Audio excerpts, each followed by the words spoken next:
اللہ کسی قوم کو ذلیل اور رسوا نہیں کرتا جب تک وہ اللہ کے حکموں کا انکار نہیں کرتی۔ قومیں رسوا اور ذلیل تب ہوتی ہیں جب اللہ کے حکام سے رخ پھیریں اور اعراض کریں، پھر قوموں کو پیس کے رکھ دیا جاتا ہے۔ ماضی کے اندر جو قوموں کو عذاب دیے گئے تھے وہ حصی تھے، اور حضور علیہ الصلوۃ والسلام کے بعد جو عذاب آتے ہیں وہ حصی نہیں ہیں، وہ معنوی ہیں۔ ماضی کے اندر جو قوموں کو عذاب دیے گئے، ان پہ پتھر اترے، ان کے اوپر چوہوں کا عذاب آیا، ان کے اوپر مینڈکوں کے عذاب آئے، طوفان آئے، ڈبو دیے گئے، ان کی شکلیں مسخ کر دی گئی، خنزیر اور بندر بنا دیا گیا، مختلف صورتوں میں تبدیل کر دیا گیا۔ لیکن اس امت میں ایسا نہیں ہوگا، مسخ حقیقی نہیں ہوگا، مانوی مسخ ہوگا۔ مطلب کیا کہ حقیقی مسخ تو یہ ہے چہرے بدل جائیں، مانوی مسخ ہے چہرے نہ بدل جائیں، سوچ غلط ہو جائے۔ یہ ہے مسخ مانوی، اندر بدل جائے، اور وہ عذاب مانوی ہوگا، اور اس عذاب مانوی کی صورت تشتت ہے، افتراق ہے۔ قومیں جب افتراق میں مبتلا ہوتی ہیں تو یہ اللہ تعالیٰ جل شانہ کی ناراضگی کا روپ ہوتا ہے۔ اللہ تعالیٰ جل شانہ جب کسی سے ناراض ہو جاتا ہے تو ایک تو اس قوم سے، سورہ یاسین کا ابتدائیہ دیکھیے، جب حبیب النجار نے آ کے ان 2 فرستادگان کے لیے کہا تھا کہ یہ اللہ کے فرستادہ ہیں اور تم سے مانگتے کچھ نہیں ہیں، اور تم ان کو قتل کے درپے ہو گئے ہو، لیکن انہوں نے حبیب نجار کو بھی دھر لیا، اور پھر نتیجہ کیا ہوا کہ ان کو بھی شہید کر دیا، اور جو فرستادگان الہی آئے تھے، پیغمبر آئے تھے، ان کو بھی شہید کر دیا۔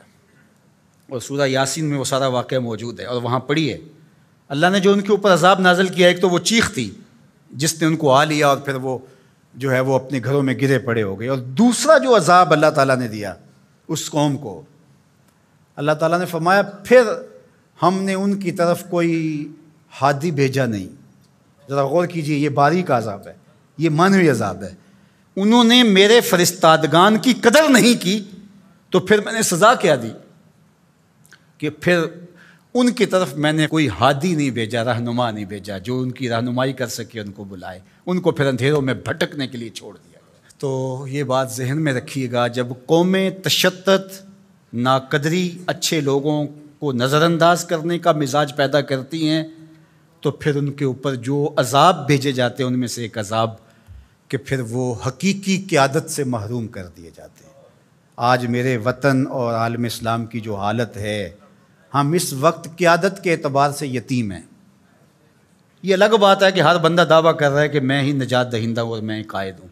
مذہبی لوگ بھی، سیاسی لوگ بھی، سب کہتے ہیں کہ میرے بغیر تو چرخ کا پہیہ ہی نہیں گھوم سکتا، میں ہی سب کچھ۔ لیکن حقیقی طور پہ اگر دیکھیں تو یہ امت بے امام ہے۔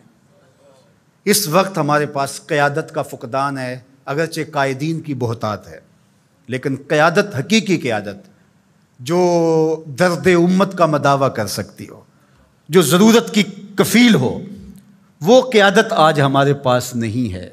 اقبال نے بھی کہا تھا، اٹھانا پھر کوئی رومی عجم کے لالہ زاروں میں، وہی آب و گل ایراں، وہی تبریز ہے ساکی۔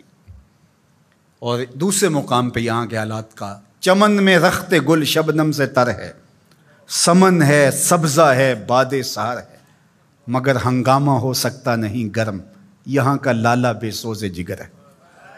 یہ سزائیں ہوتی ہیں قوموں کو کہ ان کے اندر پھر حقیقی قیادت کو اٹھا لیا جاتا ہے، پھر قوم بھٹکنے کے لیے چھوڑ جاتے ہیں، پھر مختلف جتھوں کے ہتھے چڑھ جاتی ہے، اور آج جو ہے